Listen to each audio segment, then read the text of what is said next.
The Forsaken House.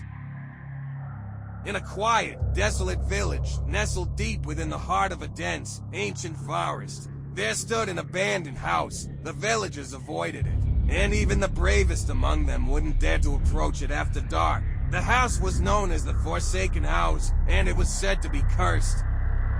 The legend spoke of a wealthy family that once dwelled within its ominous walls. The family's name was forgotten, but their fate was etched into the village's memory.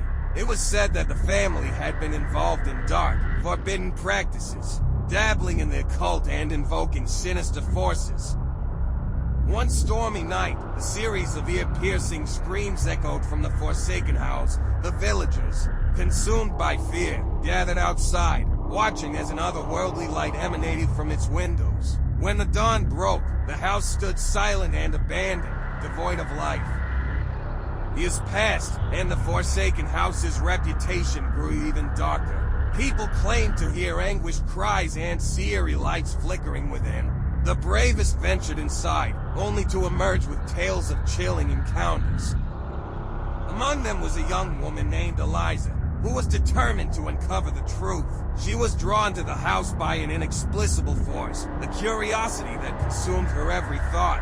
One moonless night, she ventured into the forest, guided only by a flickering lantern. Eliza stepped over the threshold of the Forsaken House, and a chilling gust of wind swept through the decaying rooms. Shadows danced on the walls, and the air was thick with a palpable sense of dread. She ventured deeper, her lantern casting eerie shadows. As she ascended the creaking staircase, Eliza heard faint whispers in an unknown language that sent shivers down her spine. The walls seemed to close in on her, and the once dim light of her lantern grew even fainter. In the attic, she discovered a hidden chamber, its walls adorned with grotesque symbols. Eliza recognized them from the village's folklore, the same symbols the cursed family had used in their dark rituals. In the center of the room, an ancient book lay open, its pages filled with incantations and arcane knowledge.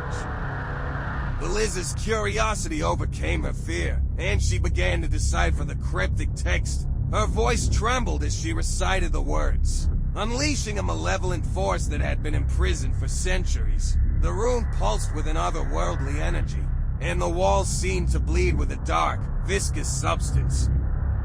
Suddenly, the spirits of the Forsaken family materialized before her, their tormented souls seeking revenge. Eliza's heart raced as the malevolent entities closed in on her, their eyes filled with malice. She fled from the Forsaken House, but the spirits pursued her relentlessly, their ghostly forms shifting and contorting in unnatural ways. Eliza's lantern flickered, casting long, grotesque shadows that danced around her, and her footsteps echoed in the desolate forest. In a final,